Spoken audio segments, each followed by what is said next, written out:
ಮೊದಲ ಹೈಲೈಟ್ಸ್ ಏನು ಅಂತ ನಾವು ನೋಡೋದಾದ್ರೆ ಮುಸ್ಲಿಂ ಮೀಸಲಾತಿಯ ವಿಚಾರ ಇದೀಗ ಕದನಕ್ಕೆ ಕಾರಣವಾಗ್ತಾ ಇದೆ. ಮತ್ತೆ ಈ ವಿಚಾರ ಜೋರಾಗುವ ಎಲ್ಲ ಲಕ್ಷಣಗಳು ಕೂಡ ಕಾಣಿಸ್ಕೊಳ್ತಾ ಇದೆ.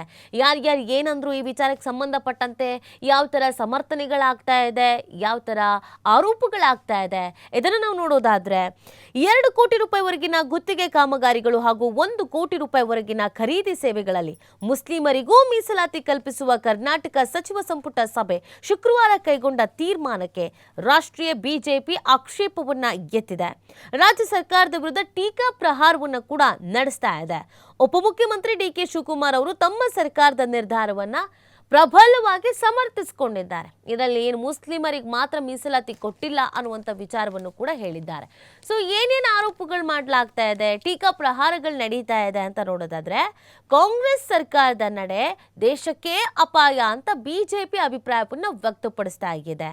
ಧರ್ಮದ ಆಧಾರದ ಮೀಸಲಿಗೆ ಅವಕಾಶ ಇಲ್ಲ, ರೈಲು ಟಿಕೆಟ್ಗೂ ಪ್ರತ್ಯೇಕ ಕ್ಯೂ ಮಾಡ್ತೀರಾ ಅನ್ನುವಂಥ ಪ್ರಶ್ನೆಯನ್ನ ಮಾಡಲಾಗಿದೆ. ಸೊ ಬಿಜೆಪಿ ಈ ವಿಚಾರದಲ್ಲಿ ಕೆಂಡ ಕಾರ್ತಾ ಇದೆ. ಯಾವಾಗ ಮುಸ್ಲಿಮರಿಗೆ ಪ್ರತ್ಯೇಕವಾಗಿ 2 ಕೋಟಿ ರೂಪಾಯಿವರೆಗಿನ ಗುತ್ತಿಗೆ ಕಾಮಗಾರಿಯಲ್ಲಿ 1 ಕೋಟಿ ರೂಪಾಯಿ ಅವರಿಗೆ ಅಂತ ಮೀಸಲಿರ್ತೋ ಆಗಿನಿಂದ ಈ ಆರೋಪಗಳು ಕೇಳಿ ಬರ್ತಾ ಇರೋದು. ನೋಡಿ, ಈ ಬಾರಿಯ ಸಿದ್ದರಾಮಯ್ಯನವರ ಬಜೆಟ್ ಮೇಲೇ ಸಾಕಷ್ಟು ರೀತಿಯಾದಂಥ ಆರೋಪ ಮಾಡಲಾಗಿತ್ತು. ಏನಿದು ಹಾಗೆ ಮುಸ್ಲಿಮರ ಬಜೆಟ್ ಇದು, ಆ ಸಮುದಾಯಕ್ಕೆ ಮಾತ್ರ ಸೀಮಿತವಾದಂಥ ಬಜೆಟ್ ಆಗಿದ್ದು, ಕೇವಲ ಅವ್ರಿಗೆ ಮಾತ್ರ ಅನುದಾನಗಳಿದೆ ಅಂತ. ಸೊ ಅದಕ್ಕೆ ಕಾಂಗ್ರೆಸ್ನವರು ಏನ್ ಸಮರ್ಥನೆ ಮಾಡ್ಕೊಂಡಿದ್ರು ಅಂತ ಹೇಳಿದ್ರೆ ಇದು ಅಹಿಂದ ಬಜೆಟ್ ಅನ್ನೋದನ್ನ ಅವ್ರು ಹೇಳಿದ್ರು. ಅಂದ್ರೆ ಎಲ್ಲ ವರ್ಗದವ್ರಿಗೂ ನಾವು ಮೀಸಲಿಟ್ಟಿದ್ದೀವಿ ಅನ್ನೋದನ್ನ ಹೇಳಿದ್ರು. ಸೊ ಈಗ ಬಿಜೆಪಿ ಏನ್ ಕೆಂಡ ಕಾರ್ತಾ ಇದೆ ಅಂತಂದ್ರೆ ಗುತ್ತಿಗೆಯಲ್ಲಿ ಮುಸ್ಲಿಮರಿಗೆ ಮೀಸಲಾತಿ ಅಸಂವಿಧಾನಿಕ, ಕಾಂಗ್ರೆಸ್ನ ಓಲೈಕೆ ರಾಜಕಾರಣದ ಭಾಗ ಇದು ಅಂತ ಹೇಳ್ತಾ ಇದ್ದಾರೆ. ಸ್ಪರ್ಧಾತ್ಮಕ ವೋಟ್ ಬ್ಯಾಂಕ್ ರಾಜಕೀಯದಲ್ಲಿ ಕಾಂಗ್ರೆಸ್ ತೊಡಗಿದೆ, ಇದು ಏಕತೆಯನ್ನ ದುರ್ಬಲಗೊಳಿಸ್ತಾ ಇದೆ ಅನ್ನುವಂಥ ಆರೋಪವನ್ನ ಮಾಡಿದೆ. ಈ ನಿರ್ಧಾರದ ಹಿಂದೆ ರಾಹುಲ್ ಗಾಂಧಿ ಇದ್ದಾರೆ. ಯಾಕಂದ್ರೆ ಸಿದ್ದರಾಮಯ್ಯ ಅವರು ಇಂಥ ನಿರ್ಧಾರವನ್ನು ಕೈಗೊಳ್ಳಲ್ಲ ಅಂತ ಕೂಡ ಸಿದ್ದರಾಮಯ್ಯನವರ ಪರವಾಗೂ ಮಾತನಾಡ್ತಾ ಇದ್ದಾರೆ. ಧರ್ಮದ ಆಧಾರದ ಮೇಲಿನ ಮೀಸಲಾತಿಯನ್ನ ಸುಪ್ರೀಂ ಕೋರ್ಟ್ ವಿರೋಧಿಸಿದೆ ಅಂತ ರವಿಶಂಕರ್ ಪ್ರಸಾದ್ ಅವರು ಹೇಳಿದ್ದಾರೆ. ಈ ತರ ಒಂದು ಧರ್ಮದ ಆಧಾರದ ಮೇಲೆ ಮೀಸಲಾತಿ ಕೊಡೋದಿದೆಯಲ್ಲ, ಇದು ತಪ್ಪು, ಇನ್ನುಳಿದವರಿಗೆ ಅನ್ಯಾಯ ಆಗತ್ತೆ, ಮೋಸ ಆಗತ್ತೆ ಅನ್ನುವಂಥ ವಿಚಾರವನ್ನ ಬಿಜೆಪಿ ಹೇಳ್ತಾ ಇರೋದು. ಸೊ ಇದಕ್ಕೆ ಕಾಂಗ್ರೆಸ್ನವರು ಸಹಜವಾಗಿ ಸಮರ್ಥನೆ ಮಾಡ್ಕೊಳ್ಳೇಬೇಕು, ಸಮರ್ಥನೆ ಮಾಡ್ಕೊಳ್ತಾ ಇದ್ದಾರೆ. ಹೆಂಗ್ ಸಮರ್ಥನೆ ಮಾಡ್ಕೊಳ್ತಾ ಇದ್ದಾರೆ? ಮುಸ್ಲಿಮರಿಗಷ್ಟೇ ಗುತ್ತಿಗೆ ಮೀಸಲನ್ನ ನಾವು ಕೊಟ್ಟಿಲ್ಲ ಅಂತ ಡಿ ಕೆ ಶಿವಕುಮಾರ್ ಅವ್ರು ಹೇಳ್ತಾ ಇದ್ದಾರೆ.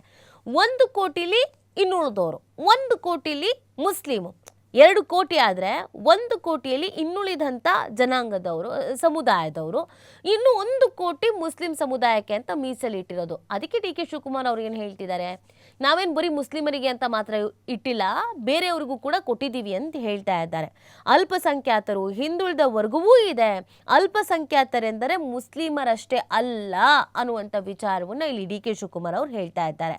ಮುಸ್ಲಿಮರಿಗೆ ಮಾತ್ರ ರಾಜ್ಯದಲ್ಲಿ 4% ಗುತ್ತಿಗೆ ಮೀಸಲಾತಿ ನೀಡಲಾಗ್ತಿದೆ ಅಂತ ಹೇಳಿದವರು ಯಾರು ಅಂತ ಅವ್ರು ಪ್ರಶ್ನೆ ಮಾಡಿದ್ದಾರೆ. ಅಲ್ಪಸಂಖ್ಯಾತರು, ಹಿಂದುಳಿದ ವರ್ಗಕ್ಕೂ ಕೂಡ ರಾಜ್ಯದಲ್ಲಿ ಗುತ್ತಿಗೆಯಲ್ಲಿ ಮೀಸಲಾತಿಯನ್ನು ನೀಡಲಾಗ್ತಿದೆ ಅಂತ ಹೇಳ್ತಾ ಇದ್ದಾರೆ.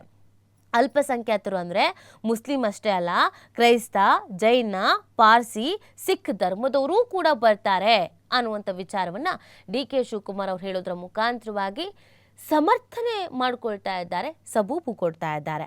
ಅಲ್ಪಸಂಖ್ಯಾತರು ಬದುಕೋಕೆ ನಾವು ಅನುವು ಮಾಡಿಕೊಡ್ಬೇಕಲ್ವೇ ಅಂತ ಉಪಮುಖ್ಯಮಂತ್ರಿ ಡಿ ಕೆ ಶಿವಕುಮಾರ್ ಅವರು ಪ್ರಶ್ನೆ ಮಾಡಿದ್ದಾರೆ. ಸೊ ಬಜೆಟ್ ವಿಚಾರದಲ್ಲೂ ಇದನ್ನೇ ಹೇಳಿದ್ದು. ಕೇವಲ ಮುಸ್ಲಿಂ ಅಂತ ಮಾತ್ರ ಅಲ್ಲ, ಅಲ್ಪಸಂಖ್ಯಾತ, ಅಹಿಂದ ಅಂತ ಅಂದರೆ ಇನ್ನುಳಿದ ಸಮುದಾಯಗಳು ಇದೆ, ನಾವು ಅದನ್ನು ಫೋಕಸ್ ಮಾಡಿದ್ದೀವಿ. ನೀವ್ಯಾಕೆ ಅದನ್ನು ನೋಡಲ್ಲ? ಕೇವಲ ಅಲ್ಪಸಂಖ್ಯಾತರು ಅಂದಿದ ತಕ್ಷಣ ಮುಸ್ಲಿಮರಿಗೆ ಕೊಟ್ಟರು ಅಂತ ಯಾಕೆ ಅನ್ಕೊಳ್ತೀರಾ ಅನ್ನುವಂಥ ಪ್ರಶ್ನೆಯನ್ನು ಡಿ ಕೆ ಶಿವಕುಮಾರ್ ಅವರು ಮಾಡಿದ್ದಾರೆ. ಈ ಮುಖಾಂತರವಾಗಿ ಬಿಜೆಪಿ ಏನು ಆರೋಪಗಳನ್ನು ಮಾಡ್ತಾ ಇತ್ತೋ ಅದಕ್ಕೆ ಕಾಂಗ್ರೆಸ್ನವರು ಸಮರ್ಥನೆ ಮಾಡಿಕೊಳ್ಳುವಂಥ ಕೆಲಸವನ್ನು ಮಾಡಿದ್ದಾರೆ. ಇನ್ನು ಈ ಮುಸ್ಲಿಂ ಮೀಸಲಾತಿಯ ಕದನ ಎಲ್ಲಿಗೆ ಹೋಗಿ ನಿಲ್ಲತ್ತೆ, ಇದಕ್ಕೆ ಇನ್ನೇನೇನು ಆರೋಪಗಳಾಗತ್ತೆ, ಪ್ರತ್ಯಾರೋಪಗಳಾಗತ್ತೆ, ಕೋರ್ಟ್ನ ಮೆಟ್ಟಿಲೇರುವಂಥ ಸಾಧ್ಯತೆಗಳು ಏನೇನಿದೆ, ಇದೆಲ್ಲವೂ ಕೂಡ ಮುಂದಿನ ದಿನಗಳಲ್ಲಿ ಕಾದು ನೋಡಬೇಕಾಗತ್ತೆ.